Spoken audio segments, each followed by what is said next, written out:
French Latin से निकली हुई ज़ुबान है। लेटिन के बहुत सारे अल्फाज भी इंग्लिश में आए, और जो नशत सानिया हुई उस दौरान भी लेटिन के बहुत सारे अल्फाज आए। इस तरह से लेटिन के 29% लेटिन के अल्फाज भी इंग्लिश में आए।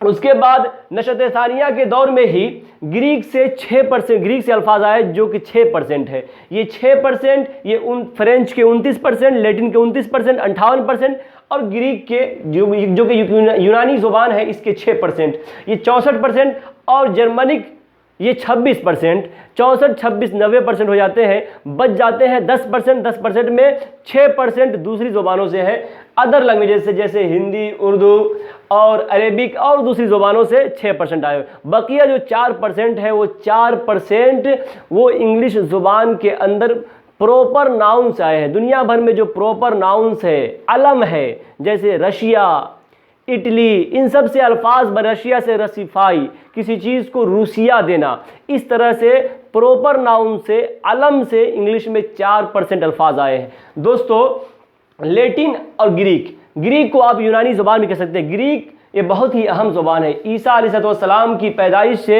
900 साल पहले ये ज़ुबान वजूद में आई थी, और आज के दिन ये ज़ुबान ग्रीस और साइप्रस और कुछ ममालिक के मुख्तलिफ इलाकों में ये ज़ुबान बोली जाती है, ग्रीक। उसके बाद लेटिन बहुत अहम ज़ुबान है। लेटिन आज के दिन एक डेड लैंग्वेज है, मुर्दा लैंग्वेज है, मुर्दा ज़ुबान है, लेकिन आज भी वो एक मुल्क जो इटली की जो वहाँ राजधानी है रोम के अंदर एक दुनिया का सबसे छोटा मुल्क है, वेटिकन सिटी। ये पापाई हुकूमत है, ईसाई पादरी लोग यहाँ हुकूमत करते हैं। तो वेटिकन सिटी के अंदर जो ज़ुबान बोली जाती है वो है लेटिन ज़ुबान, और वो लोग भी बोलते नहीं, लिखने के लिए लेटिन ज़ुबान का इस्तेमाल करते हैं, वरना वो लोग भी वही ज़ुबान बोलते हैं जो आसपास के लोग बोलते हैं। ये पूरी कहानी है कि इंग्लिश कैसे वजूद में आई और कितने % किन ज़ुबानों के इंग्लिश में आए हैं। दोस्तों, आज के लिए बस इतना ही, फिर मिलेंगे हम अगले वीडियो में।